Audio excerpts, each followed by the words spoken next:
Hello guys, welcome back to our channel Chandni eye centre. कल हम लोगों ने पढ़ा था फार्माक्यूटिकल्स में। उसमें हमने एंटीबैक्टीरियल रेसिस्टेंट भी पढ़ा था और इसके बाद जो टॉपिक दिए वो सब हमने कवर किया था। ट्रेडिशनल मेडिसिन पढ़ा था। अब वैक्सीन हेजिटेंसी, ये लास्ट टॉपिक कल का था। आज हम स्टार्ट करेंगे फूड एंड हेल्थ से। चलिए स्टार्ट करते हैं, ये लेक्चर है हम लोग। फूड एंड हेल्थ इंडेक्स में पहला फूड फोर्टिफिकेशन हम लोग को पढ़ना है, फिर ईट राइट कैंपेन पढ़ना है, फिर हमें उसके बाद पढ़ना है नेशनल डिजिटल हेल्थ ब्लूप्रिंट पढ़ना है। तो हम एक एक करके सब टॉपिक को डील करेंगे। ये वीडियो में हम ये कोशिश करेंगे कि आपको इजी लैंग्वेज में जितना हो सके हम आपको वो पढ़ाएं। फूड एंड हेल्थ में आते हैं। पहला इसका जो टॉपिक है वो आपका फूड फोर्टिफिकेशन है। तो हम यहाँ फूड फोर्टिफिकेशन क्या होता है वो हम जानेंगे कि क्या है। इसमें department of health, department of food and public distribution under the ministry of corporate affair recently approved a central sponsored pilot scheme on the fortification of rights and its dispersal through public distribution system PDS। इसमें है क्या कि department of food and public distribution का वो ministry of consumer affairs के अंदर आता है। ये पता आपको जाना चाहिए कि डिपार्टमेंट जो है फूड एंड पब्लिक का वो किसके अंदर, मिनिस्ट्री के अंदर आता है, कंज्यूमर अफेयर में। उन्होंने एक स्पॉन्सर पायलट स्टार्ट किया है जो फोर्टिफिकेशन ऑफ राइस हो। मतलब जो PDS में पब्लिक डिस्ट्रीब्यूशन सर्विसेज में जो राइस मिलते हैं लोगों को, जो BPL के बिलो BPL है और APL को भी कुछ मिलते हैं जो राइस, तो उसमें राइस में फोर्टिफिकेशन की बात की गई है कि राइस आपको नॉर्मल ना हो कि फोर्टिफाइड राइस से देने की इसमें प्रोविज़न है। इसमें चलते हैं कि इसमें मोर न्यूज़ की क्या है वो जानेंगे। फिनेंशियल असिस्टेंट, आज इसमें फिनेंशियल असिस्टेंट दिया गया है 90% in case of north eastern hilly and island state and up to 75% in case of rest of the state has been extended by the government of India। इसमें क्या financial assistant दिया गया है 90%, north eastern state को दिया गया है, हिली स्टेट को दिया गया हो और आइसलैंड स्टेट को दिया गया, और 75% आपका फाइनेंशियल असिस्टेंट स्टेट देगी, सेंटर देगा रेस्ट ऑफ द स्टेट को, जो गवर्नमेंट ऑफ इंडिया ये देगा।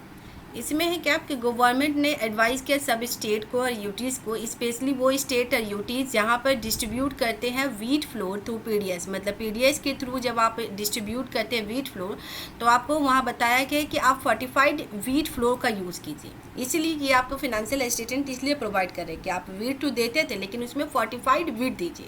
तो यहाँ पर बार बार वर्ड यूज़ हो रहा है फोर्टिफाइड का। तो हम जानेंगे कि फूड फोर्टिफिकेशन क्या होता है।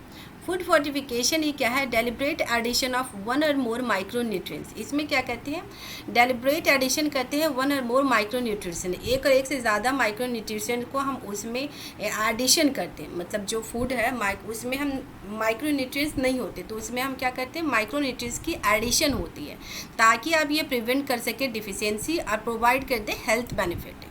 इसमें न्यूट्रिएंट्स में not have been originally present है। इसमें है कि वो जो न्यूट्रिएंट्स आप माइक्रो न्यूट्रिएंट्स दे रहे हैं उस फूड में इससे पहले था या नहीं, हो भी सकता है नहीं भी हो सकता है, बिफोर प्रोसेसिंग से पहले ये उसमें हो भी सकता है और नहीं भी हो सकता है, ये जो micro nutrients. According to food safety और स्टैंडर्ड रेगुलेशन जो है FSSAI के रेगुलेशन 2018 में, fortification of staple food is not mandatory. जो हमें FSSAI का रेगुलेशन 2018 में था तो उसमें क्या है कि स्टेपल फूड का आपका फोर्टिफिकेशन होना ज़रूरी नहीं था।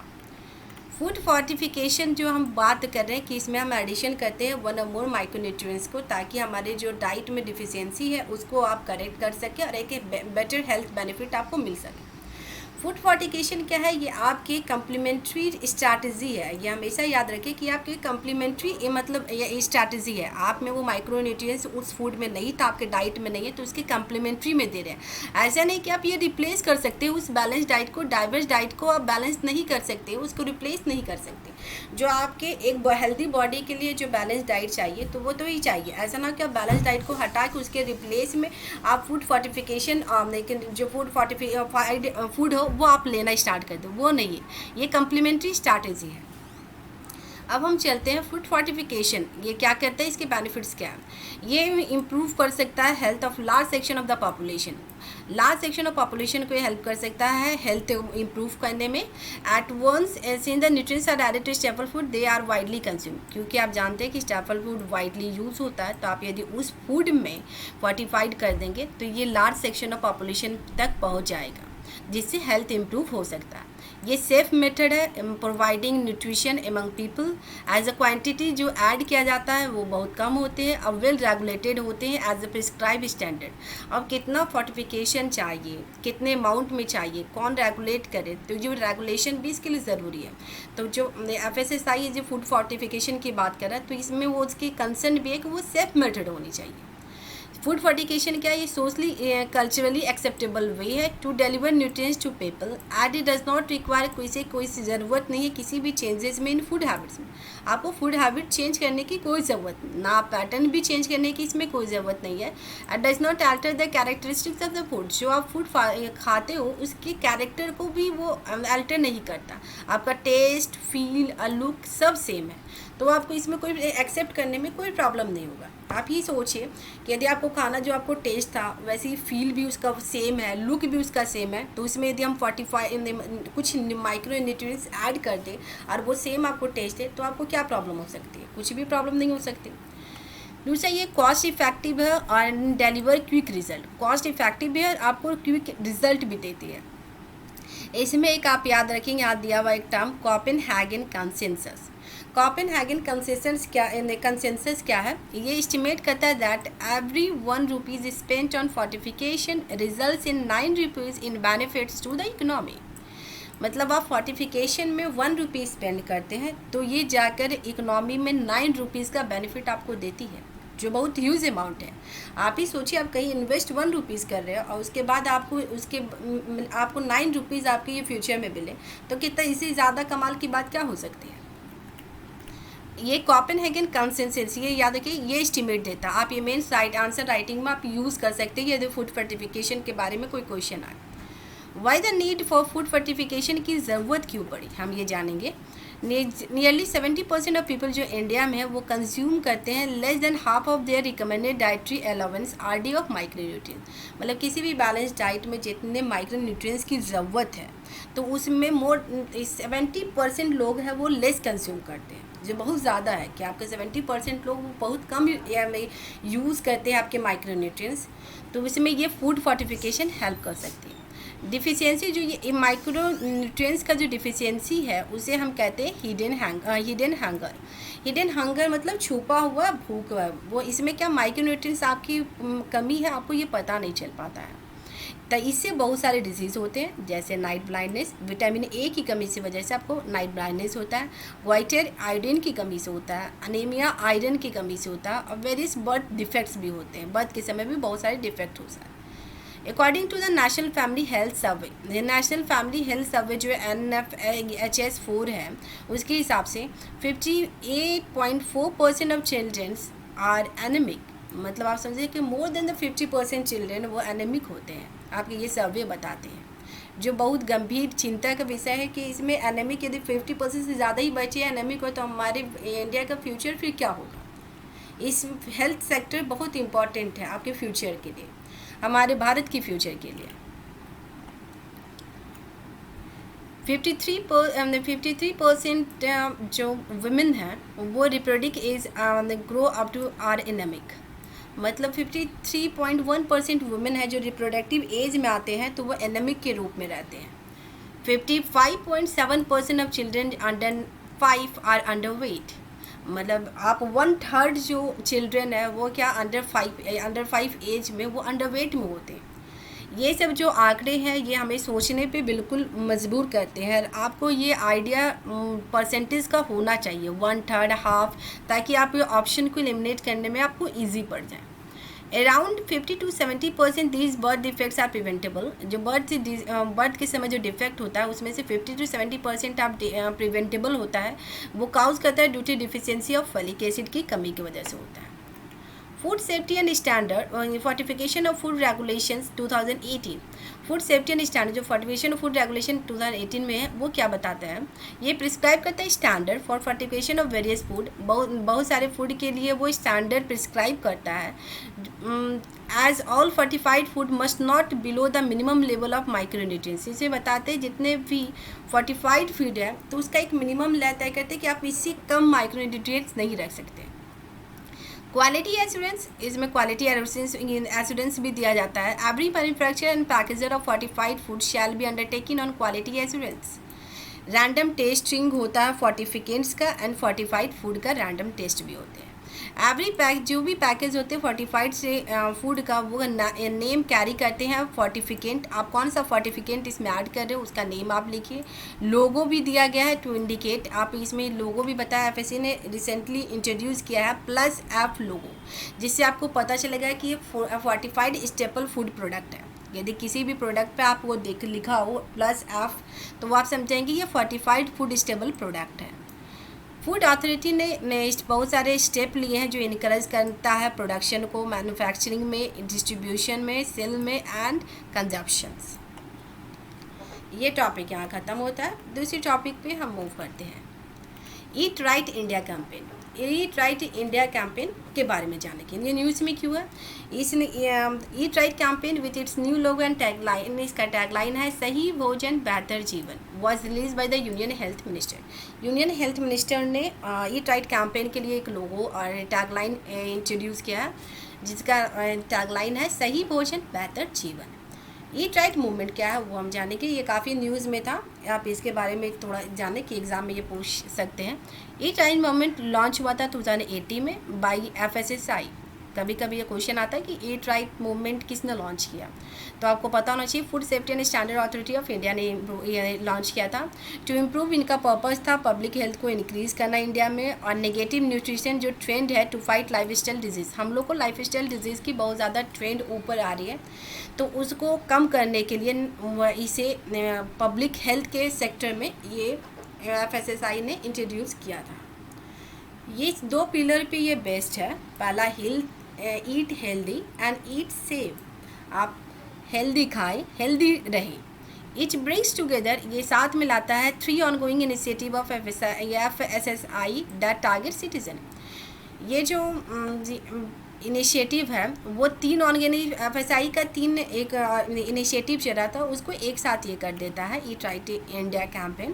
पहला है safe and nutritious food initiative. पहला इनिशिएटिव इनका था सेफ एंड न्यूट्रिशियस फूड, सुरक्षित और न्यूट्रिशियस फूड इनिशिएटिव में क्या ये फोकस करता है सोशल और बिहेवियरल चेंज में around the food safety and nutrition at home, school, work places. दूसरा इनका इनिशिएटिव था ईट हेल्दी कैंपेन, मतलब आप अच्छा खाएं, तो इसमें हम स्वस्थ खाएं, तो इसमें फोकस करता है डेली इनटेक ऑफ सॉल्ट, आप सॉल्ट कितना लेते हो, sugar, fat, phasing out trans fat और ट्रांस फैट्स को बाहर करना। फूड फोर्टिफिकेशन है नेक्स्ट, इसमें प्रमोटिंग 5 स्टेबल फूड को प्रमोट करता है, wheat flour, rice, oil, milk and salt with key vitamin and mineral added to improve their nutritional content. Food fortification कहता है ये प्रमोट 5 स्टेबल फूड पे जो हमने बताया है उसमें ये हेल्प करता है। ईट राइट मूवमेंट है वो brings together the stakeholder and both demand and supply side.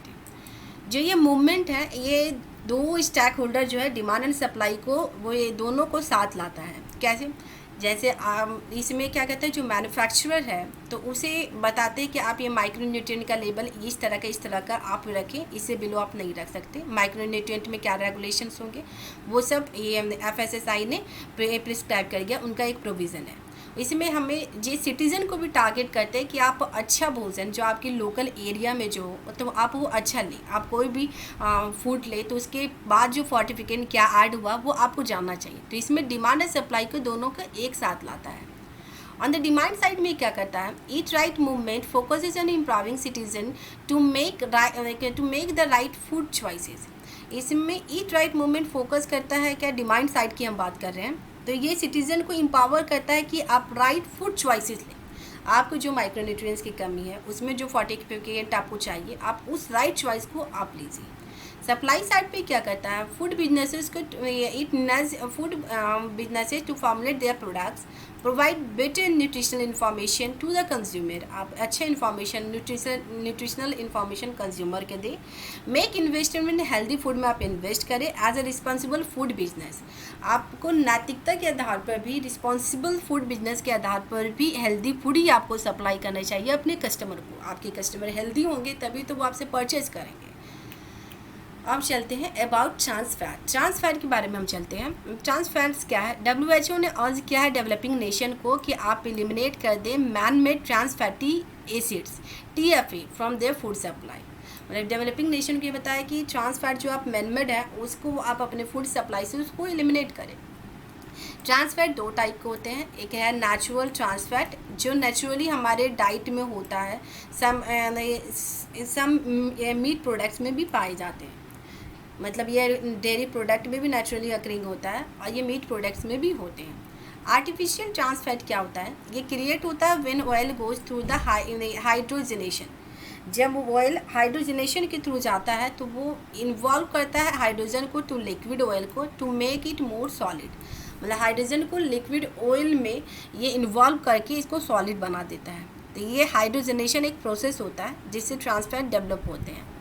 ये क्या करता है, दे हेल्प टू इंक्रीज, ये हम इसलिए आर्टिफिशियल ट्रांस फैट इसलिए बनाते हैं ताकि जो इंक्रीज़ कर सके self life of oils and food और ऑयल्स के जो लाइफ है उसको लाइफ को बढ़ा सके। एंड स्टेबलाइज द फ्लेवर्स है, जो उनकी फ्लेवर है उसको स्टेबलाइज कर दे, स्टेबल की फॉर्म में रुक सके, इसलिए आर्टिफिशियल ट्रांसफर ज़्यादा यूज है। आपने देखा होगा कुरकुरे से लेज या और भी पैकेट मटेरियल जब आप खाते हो तो उसका फ्लेवर आपको अच्छा लगता है उसका, क्योंकि फ्लेवर उसको स्टेबलाइज किया गया है और ये लंबे समय तक भी उसकी मैन्युफैक्चरिंग डेट आप एक्सपायरी डेट देखते हो तो लंबे समय तक देता है। ये आर्टिफिशियल ट्रांस फैट उसमें ऐड होता है, इसलिए ऐसा होता है। इंडिया में vanaspati ghee, butter, margarine are the main source of the trans fat. Trans fats का ये मेन सोर्स है। वनस्पति आप जानते हैं हम लोग यूज़ करते हैं, ये prolonged as a food product है जो बेटर लाइफ और जो सस्ता भी होता है। Current permitted level of trans fat का है 5% बाई वेट इन इंडिया। ये जी ट्रांस फैट का परमिसिबल लिमिट है इंडिया में वो 5% है बाई वेट इन इंडिया में। FSI ने फर्दर प्रपोज किया to limit the maximum of trans fat in vegetable oils, vegetable fat, hydrogenated vegetable oil to 2% to make India trans free fat by 2022। मतलब 2022 तक जो trans fat की limit है उसको 2% करने की पूरी कोशिश कर रही है FSI, उसको और कम करना चाहते हैं। A year ahead of the global trend of WHO for complete elimination of trans fat। WHO का भी टारगेट है ट्रांस फैट को एलिमिनेट करने के लिए पूरे वर्ल्ड से। उससे एक साल पहले ही इंडिया चाहता है कि हम ये ट्रांस फैट फ्री कंट्री बन जाए बाय 2022 सॉरी। WHO ने रिलीज़ किया है step by step guide replace for elimination of trans fat from the food by 2023। मतलब WHO ने स्टेप बाय स्टेप एक रिलीज़ किया है गाइडलाइन जिसको रिप्लेस कहते हैं। रिप्लेस हमेशा याद रखिए कि ये ट्रांस फैट से रिलेटेड है और इसमें ट्रांस फैट को एलिमिनेट करना फूड सप्लाई से बाय 2023। आप यहाँ पे वर्ड जो कीवर्ड है रिप्लेस वो याद रखिएगा, ये इंपॉर्टेंट हो जाता है। किससे है, ये ट्रांस फैट से रिलेटेड है। अब हम नेक्स्ट टॉपिक मूव करते हैं, नेशनल डिजिटल हेल्थ ब्लूप्रिंट। मैं ये बताना चाहूँगी कि आपको शायद ये वीडियो अच्छा लग रहा होगा तो आप सब्सक्राइब करना बिल्कुल ना भूलें। उसके बाद हम ये आगे चलते हैं टॉपिक पे। नेशनल डिजिटल हेल्थ ब्लूप्रिंट ये न्यूज़ में क्यों है? J Satyanarayana committee has recently submitted a report named National Digital Health Blueprint to Ministry of Health। एक कमेटी गठित की गई है जिसका नाम है जे सत्यनारायण कमेटी। आप ये इंपॉर्टेंट हो जाता है, आपके मेंस आंसर राइटिंग में भी ये यूज़ कर सकते हैं। ये किससे रिलेटेड है? National digital health blueprint. इन्होंने अभी एक रिपोर्ट सबमिट किया जिसका टाइटल आपका है national digital health blueprint, ministry of health को दिया गया है। बात है नेशनल डिजिटल हेल्थ ब्लूप्रिंट में क्या क्या है। नीति आयोग ने आइडिया रखा है कि नेशनल हेल्थ स्टैक बनाया जाए last year. NDHB is the architectural document है for the implementation of national health stack. National health stack बनाने के लिए इसका आर्किटेक्चरल डॉक्यूमेंट तैयार किया गया है जिसे नेशनल डिजिटल हेल्थ ब्लूप्रिंट कहते हैं। इसका विज़न क्या है? विज़न के बारे में चलेंगे। इसका विज़न है to create national digital health ecosystem. National digital health ecosystem create करना है जो सपोर्ट करे universal health coverage in an efficient manner में, एक्सेसिबल भी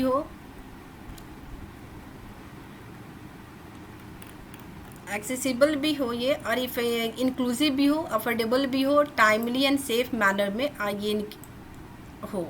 मतलब हम डॉक्यूमेंट्स ये तैयार कर रहे हैं कि ये एक्सेसिबल भी होना चाहिए, अफोर्डेबल भी हो और टाइमली और सेफ मैनर में। Ensuring the security, interoperability, confidentiality and privacy of the health related personal information। आपको सिक्योरिटी भी प्रोवाइड करे, आपकी कॉन्फिडेंशियल भी रखे, जो आप उसमें डेटा दे रहे हो वो कॉन्फिडेंशियल भी होना चाहिए, आपकी प्राइवेसी को भी वो भंग ना करे, ये सब इन्फॉर्मेशन वो इंश्योर कर सके। इसमें प्रोविज़न, दूसरा प्रोविज़न किया गया है इंस्टीट्यूशनल फ्रेमवर्क। इंस्टीट्यूशनल फ्रेमवर्क की बात की गई है। ये क्या करता है, स्पेशलाइज्ड ऑर्गेनाइजेशन मतलब बनाने की कल्पना करते हैं, जिसमें नेशनल डिजिटल हेल्थ मिशन होगा NDHM that can thrive the implementation of blueprint and promote and facilitate the evolution of national digital health ecosystem, जो हेल्थ कर सके और इवॉल्व कर सके, नेशनल डिजिटल हेल्थ इकोसिस्टम एक तैयार कर सके। जो एक इंस्टीट्यूशन होना चाहिए जो आपके नेशनल डिजिटल जो हेल्थ उसके इकोसिस्टम को बना सके, मेंटेन कर सके, फ्रेमवर्क होना चाहिए उसका। स्टैंडर्ड्स एंड रेगुलेशन की बात करता है, दूसरा प्रोविज़न है इसका। स्टैंडर्ड रिलेटेड टू, जहाँ पर एक्सचेंज कर सके आप हेल्थ केयर डेटा को एक्सचेंज कर सके, डेटा प्राइवेसी को भी, डेटा सिक्योरिटी और गिवन टू इनेबल इंटरऑपरेबिलिटी। जो ऑपरेट कर रहे हैं वो जो इनेबल ऑपरेट मतलब ऑथेंटिक हो, उसी को ये सब डेटा एक्सचेंज कर सके, आपके डेटा की प्राइवेसी को भी मेंटेन कर सके। एक्शन प्लान है ये, इसमें action plan expected outcome like access to electrical health records, expected outcome है like access to electronic health records, continuum of care etc. have been outlined. Method needed for systematic implementation of the blueprint include। इसमें action plan में क्या क्या blueprint include है उसके बारे में जानेंगे। पहला फेडरल आर्किटेक्चर, एक आर्किटेक्चर होना चाहिए, फेडरेटेड आर्किटेक्चर है। इंडिया एक फेडरल कंट्री है तो आपको पता होना चाहिए फेडरेटेड आर्किटेक्चर ही यहाँ रिक्वायर होगा, क्योंकि सेंटर में जो भी हो वो स्टेट पे ही इम्प्लीमेंट होगा। दूसरा, यूनिक हेल्थ आईडी होनी चाहिए। जैसे आईडी आप हर चीज़ के लिए आईडी आइडेंटिफिकेशन कार्ड होते हैं, तो इसी तरह आपका यूनिक हेल्थ आईडी होना चाहिए। डेटा एनालिटिक्स भी होना चाहिए कि डेटा एनालिटिक्स करें। इलेक्ट्रॉनिक हेल्थ रिकॉर्ड होना चाहिए, यह बहुत ज़रूरी है कि आपकी हेल्थ रिकॉर्ड इलेक्ट्रॉनिकली अपडेट हो, उसमें मॉडिफिकेशन करना इजी होता है। इससे पता है कि इलेक्ट्रॉनिक चीज़ें कितनी इजी पड़ जाते हैं।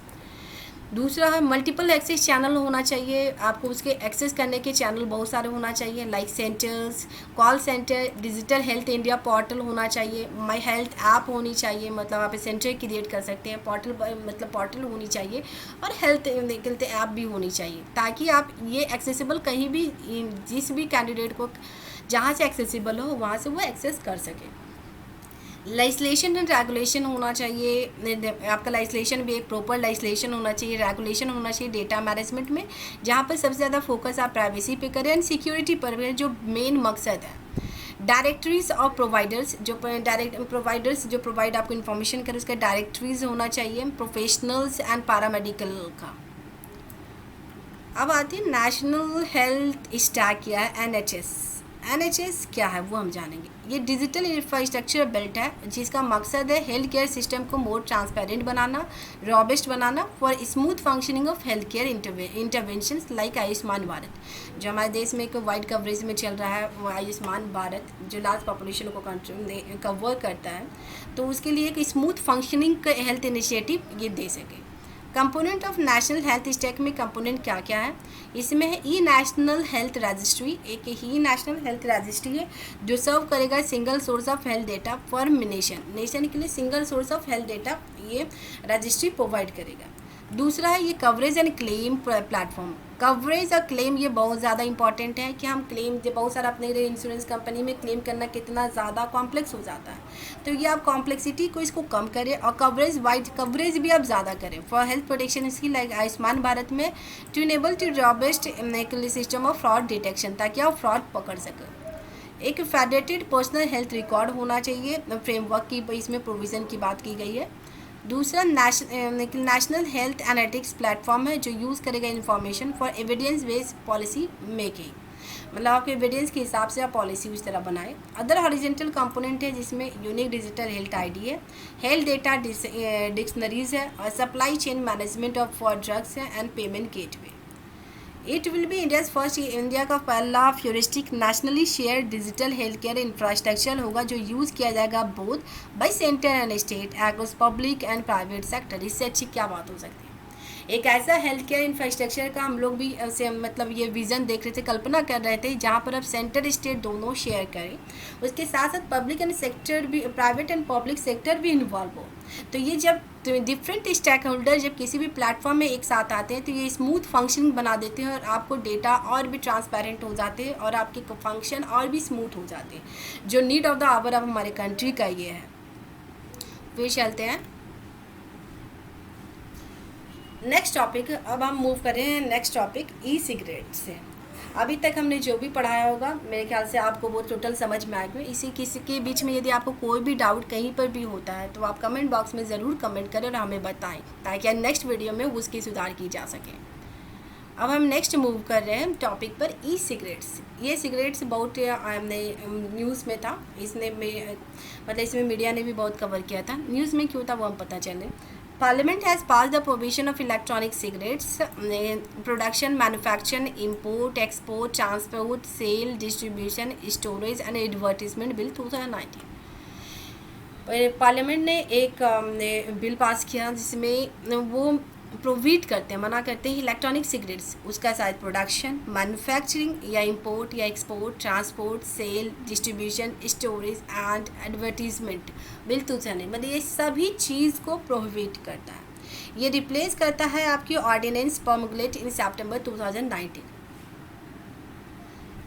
इसमें की प्रोविज़न क्या है एक्ट किया वो हम जानेंगे। Definition of e cigarette provision, इसमें जो ई सिगरेट का उसका डिफिनेशन क्या इंक्लूड करता है हम वो जानेंगे।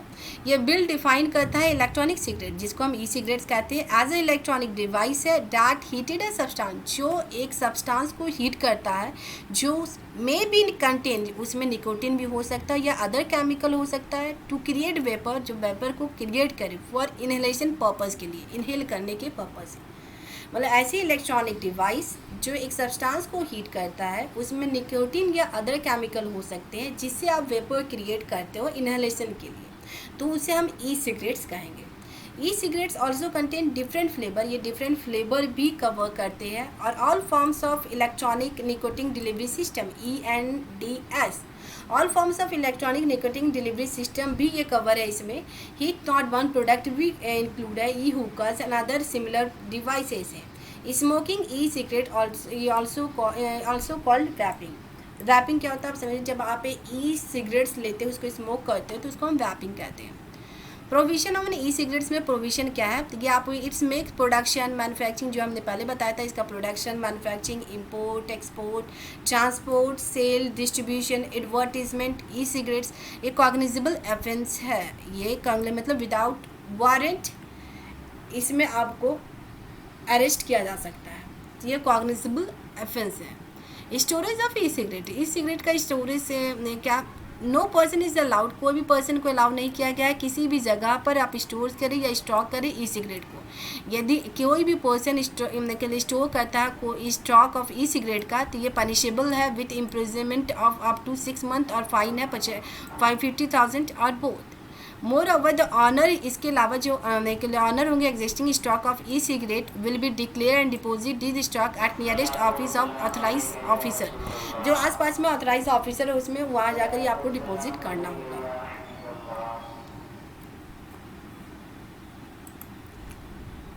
इसमें प्रोविज़न एक्ट के अंदर एक प्रोविज़न दिया है, उसमें है पावर ऑफ ऑथराइज ऑफिसर। तो इसमें क्या पावर होगा ऑथराइज ऑफिसर का, तो इसमें ऑफिसर जो ऑथराइज ऑफिसर होंगे वो सर्च कर सकेंगे कोई भी प्लेस को जहाँ पर ट्रेड, प्रोडक्शन, स्टोरेज और advertising of E cigarettes is being undertaken, जहाँ कहीं भी ई सिगरेट से रिलेटेड कोई भी एडवर्टाइजिंग हो या प्रोडक्शन हो, ट्रेड हो या स्टोरेज हो, तो वो इस प्लेस को सर्च कर सकते हैं। ऑथराइज ऑफिसर वो सीज भी कर सकते हैं किसी रिकॉर्ड या प्रॉपर्टी को जो कनेक्टेड हो आपको ई सिगरेट से सर्च के दौरान जो फाउंड किया गया हो। आइए कस्टडी में भी ले सकते हैं person connected with the offence में, जो ई सिगरेट के ऑफेंस से कनेक्टेड हो उसको कस्टडी में भी ले सकते हैं। चलिए नेक्स्ट टॉपिक हम मूव करते हैं। अदर न्यूज़ क्या क्या वो हम देखते हैं। इसमें आरोग्य पाचा एक प्लांट है, आरोग्य पाचा प्लांट। साइंटिस्ट ने ये डिकोडेड किया है द जेनेटिक मेकअप ऑफ आरोग्य पाचा, जिसका साइंटिफिक नेम है टिशोपस जेलानिसस। इसमें नेम ये साइंटिफिक नेम पता है कैसे होते हैं, प्रोनाउंसिएशन अलग हो गई। इसमें आरोग्य पाच है क्या है, एक मेडिसिनल प्लांट है जो एंडेमिक टू अगस्तिया हिल, ये आप याद करेगा, ये एंडेमिक टू अगस्तिया हिल में जो पाए जाते हैं। उसमें आर नोन एज इसको मिरेकल प्लांट भी कहते हैं फॉर ट्रेडिशनल यूज़ के लिए। ये कौन से ट्राइब इसको यूज़ करता है, Kani tribal community to combat fatigue से लड़ने के लिए कानी ट्राइबल कम्युनिटी इसको यूज़ कर सकते हैं। तो इसमें आपके 2-3 पॉइंट आपको इंपॉर्टेंट है जो आपको जाना चाहिए। पहला ये किससे कहाँ पे एंडेमिक है, अगस्तिया हिल में। कौन सी ट्राइब यूज़ करते हैं, कानी ट्राइबल कम्युनिटी, मतलब ये साउथ में यूज़ होते हैं और ये मिरेकल प्लांट भी कहा जाता है। इसके एक इसी पे एक ड्रग बना जिसका नाम है जेवन्नी, डेवलप किया गया है आरोग्य पाचा प्लांट से, जो पेटेंट किया गया है by Indian research institute Jawaharlal Nehru tropical botanical garden and research institute JNTBGRI institutes. इसमें दूसरा जो टॉपिक है वो याद करें यहाँ पे, इसका है इंडियन ब्रेन एटलस IB100 जिसे कहते हैं। इसमें क्या है, researchers as international institutes of information technology IIIT Hyderabad ने ये क्रिएट किया है first ever Indian brain atlas known as IBA100। इसमें मतलब IIIT हैदराबाद है, उसने क्रिएट किया है पहला ऐसा इंडियन ब्रेन एटलस जिसको IBA100 कहते हैं। आप ये ध्यान रखें, IB100 है तो 100 का कुछ मीनिंग है, इसमें 100 इंडियंस को लिया गया है, उसके स्कैन किए गए हैं, इसलिए 100 यहाँ पर ऐड किया गया है। ये to construct this Indian population specific human brain atlas, मतलब एक ऐसा एटलस तैयार किया गया है जो इंडियन पॉपुलेशन स्पेसिफिक हो, मतलब इंडियन की पॉपुलेशन की स्पेसिफिक के आधार पर ये एटलस को तैयार की गया। रिसर्चर ने MRI स्कैन किया है 100 इंडियंस को। स्टडी जो है इसमें जो रिवील हुआ है, एटलस रिवील करता है कि जो एवरेज ब्रेन साइज है इंडियन का वो छोटा होता है हाइट में, विथ में and volume in comparison to the people of Caucasian and eastern, जिसे हम चाइनीज़ और कोरियन रेसेस कहते हैं। मतलब कोरियन और चाइनीज़ रेसेस से हमारा जो ब्रेन है उसका जो एवरेज साइज़ है हाइट, विथ और वॉल्यूम में भी कम है। याद रखें ये कम है, एग्जाम में पूछ सकता है ये इसमें स्टेटमेंट सेम स्टेटमेंट देकर यहाँ पर स्मॉलर की जगह पे लार्जर दे दिया जाए, तो वो आप ये कंफ्यूज ना हो। इसमें उसके बाद क्या क्या है, अंटिल अभी तक जो मॉनिट्रियल न्यूरोलॉजिकल इंस्टीट्यूट जिसे एमएनआईज कहते हैं वो उसने कॉकेशियन ब्रेन को यूज़ किया था एज स्टैंडर्ड स्टडी ब्रेन कहा गया था, जिसमें एमएनआई ने टैम्पलेट किया वर नॉट आइडियल, जो उसका जो टैम्पलेट था वो आइडियल नहीं था इंडियन पॉपुलेशन का, क्योंकि हमारी इथनिसिटी अलग होते हैं और रिस्क ऑफ मिस डायग्नोसिस, इसकी वजह से मिस डायग्नोस हो सकते हैं due to different size in size of the brain. यदि ब्रेन की साइज़ डिफरेंट है तो हम जो बड़े साइज़ के ब्रेन है तो उसके टैम्पलेट ये है तो वो हम यूज़ कैसे कर सकते हैं, उसे आप मिस डायग्नोस हम यूज़ हो सकता है। हमारा इथनिसिटी भी अलग है तो वो हमारे स्पेसिफिक पे हमारा आधार ना था, वो एक स्टैंडर्ड टैम्पलेट हो सकते हैं लेकिन वो इंडियन स्पेसिफिक के पर्पज़ को फुलफ़िल नहीं करता, तो इसलिए IBA100 प्रिपेयर किया गया है।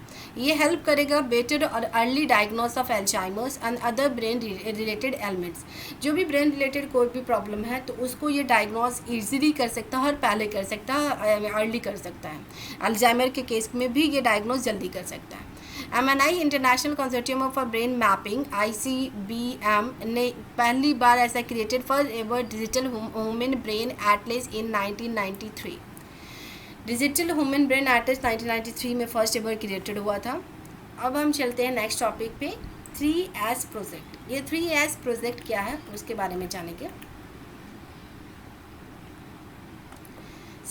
सेंटर प्लान कर रही है to expand the research expand the reach of the smart safety surveillance और 3S प्रोग्राम। सेंटर प्लान कर एक्सपेंड करे reach of smart safety surveillance 3S programme, जिसे क्या है ये सेंटर रिचनेस को बढ़ाने की बात कर रही है, पहुंच को बढ़ाने की। इसमें क्या है हम वो देखेंगे प्रोजेक्ट के अंदर क्या क्या है। ये ऑप्टिमाइज़ करेगा post marketing surveillance of priority drugs and vaccine से, ऑप्टिमाइज़ करेगा ये ये प्रोजेक्ट है to optimise post market surveillance of priority drugs and vaccine. ये रिकमेंड किया गया था, recommended by the WHO considering the limited safety data on vaccine introduce in India. इसका एम है to ensure the vaccine distributed under the universal immunisation programme और safe. जो universal immunisation programme है, जो इंडिया का प्रोग्राम है, उसमें जो वैक्सीन डिस्ट्रीब्यूट हो कर रहा है वो सेफ़ है या नहीं, ये 3S प्रोजेक्ट का ये एम है इसका। इसमें क्या है, पार्ट क्या इसमें और क्या गया, as a part of 3S project में इंडिया इवेलुएट करता है द रिसेंटली इंट्रोड्यूस एक रोटा वायरस वैक्सीन। आपको हमने पिछले बार लेक्चर में बताया था कि रोटा वायरस वैक्सीन इंट्रोड्यूस किया गया है, तो इंडिया इसको इवेलुएट कर रही है। It is also trying to strengthen the collaboration among key stakeholders such as Ministry of Health, Central Drug Standard Control Organization (CDSCO) to ensure high level of vigilance। मतलब जो हम वैक्सीन प्रोवाइड कर रही हैं citizen को, वो safe है या नहीं, उसको रेगुलेट करना, वो इसको स्ट्रेंथन करता है। तो इसमें डिफरेंट स्टेक होल्डर को एक साथ लाया गया है, जैसे मिनिस्ट्री ऑफ हेल्थ और सेंट्रल ड्रग स्टैंडर्ड ऑर्गेनाइजेशन को, ताकि आप एक हाई लेवल ऑफ विजिलेंस आप इंश्योर कर सकें। ये अब नेक्स्ट हम मूव करते हैं नेशनल डी वार्मिंग डे, जिसे हम NDD कहते हैं। इसमें क्या है, 10th round of national D warming day वो कंडक्टेड किया गया है by ministry of health and family welfare. ये याद है कि डे जो है वो मिनिस्ट्री ऑफ कंडक्टेड किया गया, किसके, ministry of health and family welfare. NDD launch किया गया है 2015 में to make every country in country worm free. मतलब बच्चों में ज़्यादातर वर्म होते हैं, तो वो वर्म फ्री हर बच्चे को बनाने का मतलब इसका एम है, जो 2015 में ये लॉन्च किया गया था। और मूव करते हैं, इस कैंपेन में क्या क्या है। इस कैंपेन में जो चिल्ड्रन है, एडोलेसेंस है, जिसका एज 1 से 19 ईयर्स के बीच में, उसको एडमिनिस्ट्रेटर किया गया जा रहा है। एल्बेंडाजोल जो 400 mg है, एक्रोस गवर्नमेंट स्कूल में दिया जा रहा है इसको, जो एल्बेंडाजोल 400 mg वो गवर्नमेंट स्कूल एडेड में दिया जा रहा है, आंगनवाड़ी में भी दिया जा रहा है, private schools and other educational institutes में प्रोवाइड कर रहा है, ताकि बच्चे का आपको पता है सबसे ज़्यादा प्रेजेंस स्कूल में ही होते हैं, तो इसलिए स्कूल को टारगेट करके प्राइवेट स्कूल्स पे एजुकेशनल इंस्टीट्यूट्स के, तो उस बच्चे को एल्बेंडाजोल 400 mg दिया जा रहा है। First round of NDD conducted है ऑन February 10th। हर साल के February 10th को ये कंडक्ट किया जाता है। Biannual record of deworming is recommended in the states where prevalence of STH infection is more than 20%। जिस भी स्टेट में इसका इन्फेक्शन 20% से ज़्यादा हो, तो साल में 2 बार इसको दिए जाने की बात की रिकमेंड करता है। According to the World Health Organization (WHO), 241 million children between the ages of 1 and 14 years are at the risk of parasitic interstitial worms in India। 1 से 14 साल के बच्चों के जो बच्चे होते हैं वो ज़्यादा रिस्क पे होते हैं पैरासाइटिक इंटरेस्टियल वर्म के लिए, जिसे हम कहते हैं सॉइल ट्रांसमिटेड हेलमिंथ STH। ये STH रेफर टू इसको इंटेस्टियल वर्म कहते हैं। हमारी बॉडी में जो इंटेस्टियल है उसमें एक वर्म होते हैं जो इन्फेक्टिंग करता है ह्यूमन को और ट्रांसमिट होते हैं थ्रू कंटेमिनेटेड सॉइल से भी ये ट्रांसमिट होते हैं। हेलमिंथ का यह मतलब है पैरासाइटिक वर्म, इसलिए यहाँ पे सॉइल से ट्रांसमिट होता है, इसलिए सॉइल ट्रांसमिटेड लिखा है। हेलमिंथ वर्म मतलब पैरासाइटिक वर्म है। म्यूलोमा क्या है, ये कैंसर ऑफ द के लिए it is a cancer of the plasma cells. ये एक कैंसर है प्लाज्मा सेल्स का। Plasma cell white blood cells होते हैं जो प्रोड्यूस करता है disease and infection fighting antibodies in the body. White blood cells है जो प्रोड्यूस करते हैं disease and infection fighting antibodies, मतलब आपके अंदर जो डिजीज़ है और इन्फेक्शन उसको फाइट करने के लिए एंटीबॉडीज़ ये प्रोड्यूस करता है white plasma cells white blood. ये म्यूलोमा सेल प्रिवेंट करता है नॉर्मल प्रोडक्शन ऑफ एंटीबॉडीज़। ये प्रिवेंट करता है normal production of antibodies living the bodies immune system weekend. यारा वायरस, ये क्या, हम ये यारा वायरस के बारे में जानेंगे और ये लास्ट टॉपिक क्या है। यारा virus the unusual virus was discover in the lake Brazil में ये डिस्कवर किया गया है। ये इन्फेक्ट करता है अमीबा और जीन है जो has not been describe before, जिसे डिस्क्राइब नहीं पहले किया गया है, से जो something that could challenge how DNA virus are classified. कैसे DNA वायरस क्लासिफाइड होता है उसमें ये कुछ चेंज कर सकता है, चैलेंज करता है। DNA वायरस क्या है, वो वायरस है जिसका अपना DNA होता है, एज ए जेनेटिक मटेरियल होता है और रिप्लिकेट करता है यूज करके DNA dependent DNA polymerase use करके डीएनए डिपेंडेंट उसको रेप्लिकेट करता है, मतलब उसको मल्टीप्लाई करता है। ये इस तरह के आपकी आरएनए वायरस में नहीं होता है, जिसका जेनेटिक मटेरियल खुद ही आरएनए होता है। Amount of unknown proteins composing RNA particle reflects when the variability exists in viral world and how much potential of new viral genomes are still to be discovered. Viral genomes का कितना potential है ये अभी भी discover करना बाकी है। मतलब आप ये समझ सके कि वायरस के बारे में हमारी जो नॉलेज है वो अभी भी बहुत कम है और इसे और जानने की ज़रूरत है। अब कोविड-19 ने इसे प्रूव किया है कि कोरोना जो वायरस है वो हमें मतलब चैलेंज, हमारे मैनकाइंड को ये चैलेंज कर रहे हैं कि आप स्टिल बहुत सारे आप में चीज़ को नॉलेज नहीं है आपके बारे में, जो हम कोरोना वायरस के बारे में जानकारी ले रहे हैं कि उसके क्या क्या कैरेक्टर है, पोटेंशियल क्या है, क्या इफ़ेक्ट करते हैं। अभी तक इतने सब महीने गुजर गए कोरोना वायरस को लेकर, लेकिन अभी भी इतने साइंटिस्ट पूरे वर्ल्ड में लगे हैं उसके कैरेक्टर को और कैरेक्टरिस्टिक क्या है और कैसे वो चेंज करते हैं ये जानने में अभी भी बहुत सारे उसमें चैलेंजेस है, जिसकी वजह से वैक्सीन आज फुली डेवलप नहीं हो पाए। होप फिर भी इंसान है जो हर चीज़ से जीत लेता है, अपने जज्बात पे भरोसा करता है और हम लोग भी इस कोरोना वायरस से जल्द ही निपट जाएंगे। वायरस के साथ कैरेक्टर चेंज हो सकते हैं लेकिन ह्यूमन का कैरेक्टर है कभी हार नहीं मानते। हम लोग बिल्कुल एक जल्द ही जीतेंगे इस वायरस से रिलेटेड। तो आज का टॉपिक बहुत ही मज़ेदार था। आई होप कि आपको ये टॉपिक पसंद आया होगा और मेरे लेक्चर में यदि कोई भी प्रॉब्लम हो, कोई भी इशू हो, आप कमेंट करना चाहते हो, प्लीज़ आप कमेंट बॉक्स में कमेंट करें ताकि मैं इसमें और भी इस सुधार कर सकूं और आने वाले नेक्स्ट लेक्चर में आपको उसके बेहतर आपको मैं प्रोवाइड कर सकूँ। और आपको ये समझाने की सिंपल लैंग्वेज में मैं ये समझाना चाहती हूँ जो मेरे मेन मकसद है। यदि वीडियो आपको बिल्कुल यदि पसंद आया हो तो बिल्कुल आप इसको लाइक, शेयर और सब्सक्राइब करें और बेल आइकन को दबाना बिल्कुल ना भूलें। अगले नेक्स्ट टॉपिक में हम दूसरे टॉपिक में पढ़ेंगे, IPR से स्टार्ट करेंगे। Thank you for watching my video.